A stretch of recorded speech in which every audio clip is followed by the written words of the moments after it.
Howdy ho, everybody, and welcome back to another World of Warships. So, if you're seeing this on Monday, for most notably, probably would be the 29th. Yeah, we have a hurricane situation again. It's whatever. And if you're seeing this on the 6th of next month, which would be October, obviously, I was actually able to record my Monday video that I usually record of the patch notes and all that for, like, all of the stuff when it comes to just, like, for example, the update patch. But, either way, I do appreciate everybody stopping by and chilling out with us, and I do hope everybody's having a good 14.9, I believe. Yeah, 14.9. I'm here to chat about a few things here and there.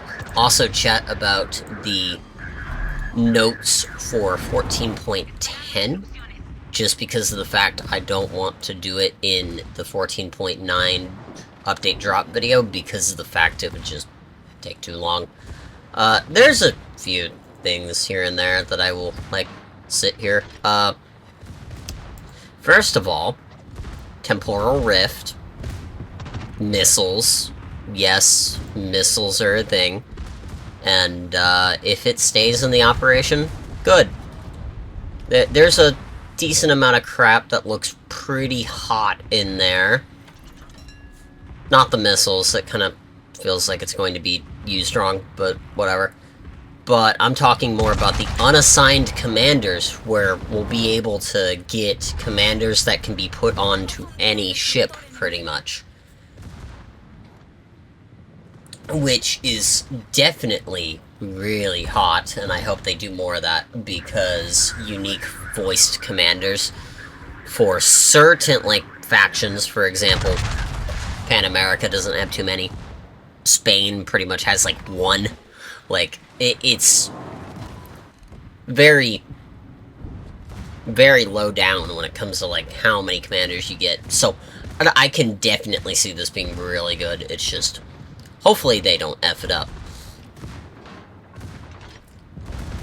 Speaking of F'd up, if you guys were anywhere near the streams as of recently, we were joking and saying a lot of shit about, like, for example, Black Friday ships. Because we wanted to see, hey, what are we going to get? And I jokingly said, well, if we're going to be getting dockyard ships now for Black Friday, PR Black would be kind of hot. And, lo and behold, I guessed, like, 3 out of the 5 ships, which, not bad. Definitely better than last year, where I guessed, like, 1. But, hey, got PR Black. Rhode Island Black was a complete shocker to me, but I don't mind. Hiroshima, I'm not shocked about. I'm honestly shocked we didn't get it beforehand, because it's just, like, it seems like one of those ones that you would put out with Black, but whatever. Carl, also not shocked. And Shill, that one's a little bit interesting. I don't think that one should have been the pick. I think we should have got a tier 7, or maybe a tier 6. But, oh well. Maybe next year. But, also, speaking of which, yes, Blood Earth, if you are watching this, I am still going to say it, Shill Gold would be kinda hot, just because of the fact you would piss off everybody by having the ship. And it would also just be a really funny naming convention. I know they wouldn't do it because of the naming convention being, you know, a bit too on the nose, but hey, whatever, is what it is.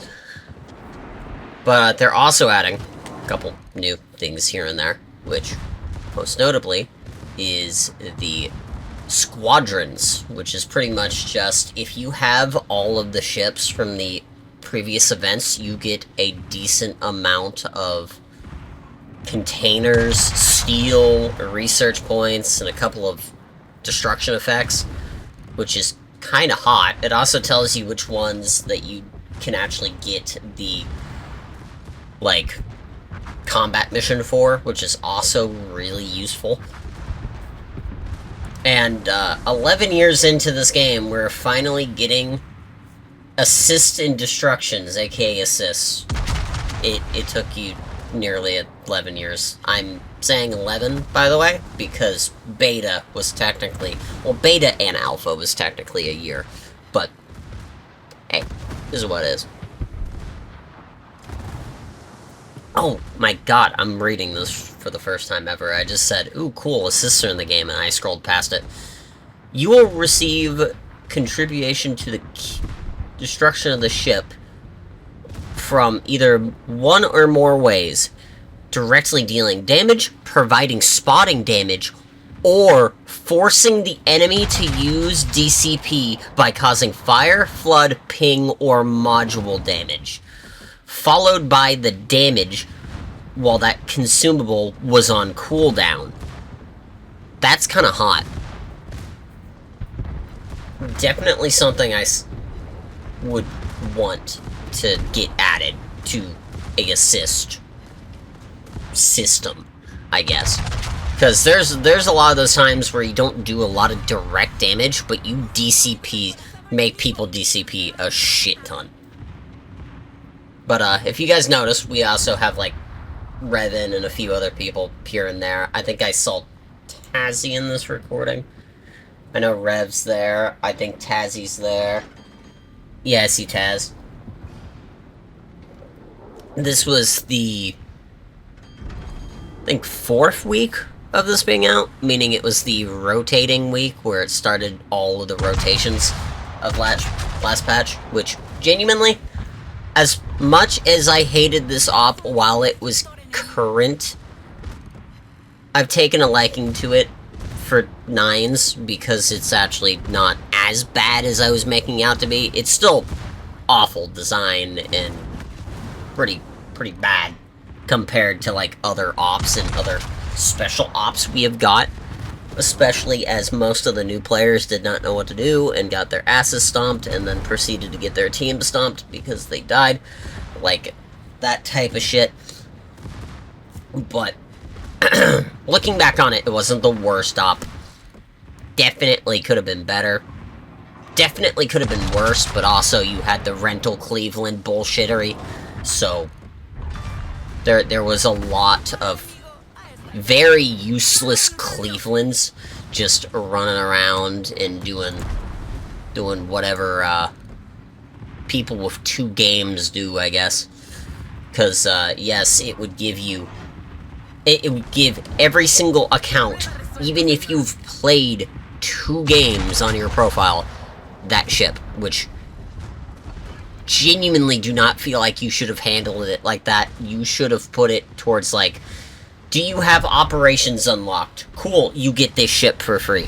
Because it is definitely a gigantic, and I mean a gigantic difficulty spike between these and playing your first fucking co-op match. Sorry if I'm getting pissed off, but that's just how I feel about it, and it ruined so many games. But it is what it is. If you hear me sniffling and all, I'm sorry about that. It's, kinda keep getting sick every once or twice. But, hopefully this hurricane doesn't end up doing too much. I'm going to bet it doesn't, just because of the fact it looks like it's just going to go ride the coast of Florida and then go up the East Coast and probably hit, like, Georgia. I really, really hope it doesn't hit North Carolina. They're already suffering as it is from last year, where some places even still don't have power, if I believe correctly. Like, the last time I checked from, like, a few months ago, they still don't have power, so that's going to suck. But also, in 14.10, we're going to be getting the 42 52 of the Blastowick, which, please, thank you. I don't like how it's salvaged for victory, but, I do like how I can exchange resources. Mostly premium days, because I don't need 3 to 4 years of premium days, and Commander XP. But, Gotta say, I'm not sacrificing research points or steel. If you allow me to sacrifice coal, on the other hand, sure. Or just like, you know, dubs. That'd be also a pretty good option for sacrificing. Sacrifice 40 bucks of my wallet to get a ship I already own twice. And just collect it at that point. My throat's hurting again, so I'm taking another cough drop while I record this. But it's also adding a couple of good skins for a whole bunch of, like, the Polish cruisers. Or, yes, cruisers. Polish destroyers, which is really good. There's also, for example, just a whole bunch of these... I don't know what they're doing with all of these, like, existing model ships where they just randomly take a ship and then make a ship based off of it. Like, I'm hoping it's gonna be for, like, some cool-ass event, but I don't see the point of, like, the festive pinata ships. Like, they have their own little thing on Legends, I believe, for the anniversary, where you just go F around in those pinata ships, but I don't think there's any reason to have these on PC, besides, like, them saying, screw it, here's a tier 10 premium that nobody asked for. Like, whatever, is what it is. We also have another article that they dropped literally a day after the whole PR Black being revealed, which I would also like to talk about because I really, really, really like what it is. It is the European battleship tree, which most notably is not showing us the tier 5 or the tier 6, but there's gonna be some shit here, honestly. Like, it's a whole bunch of historical and hypothetical ships, but mostly from Austro-Hungary, which, good, give us the second dreadnought, thank you. Swedish, Greece, which I think the Greece one is a British given to the Greece, I believe. And then Turkey, which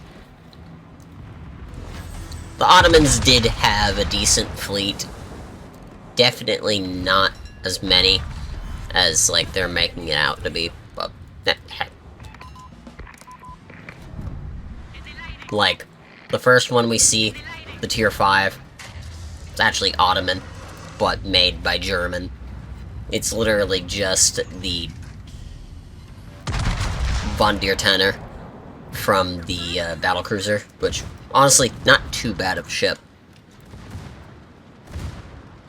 Then they skip up to the tier 7, which is literally just a Mackinson battlecruiser that was given to Greece as compensation, which, cool.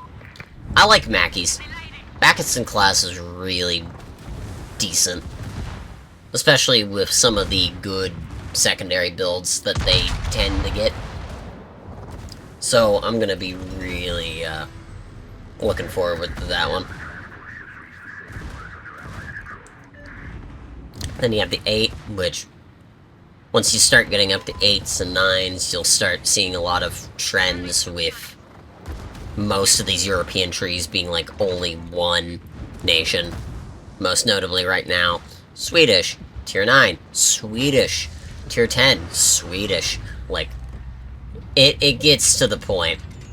They look fairly unique model-wise, too, which is kinda cool. It's like, I'm definitely excited about the Thor, because of the fact those look like they're gonna be real powerful. It's like, do we have the stats on the Thor? Oh, yes we do. It's not too bad. Chance of fire is pretty decent, being mid-30.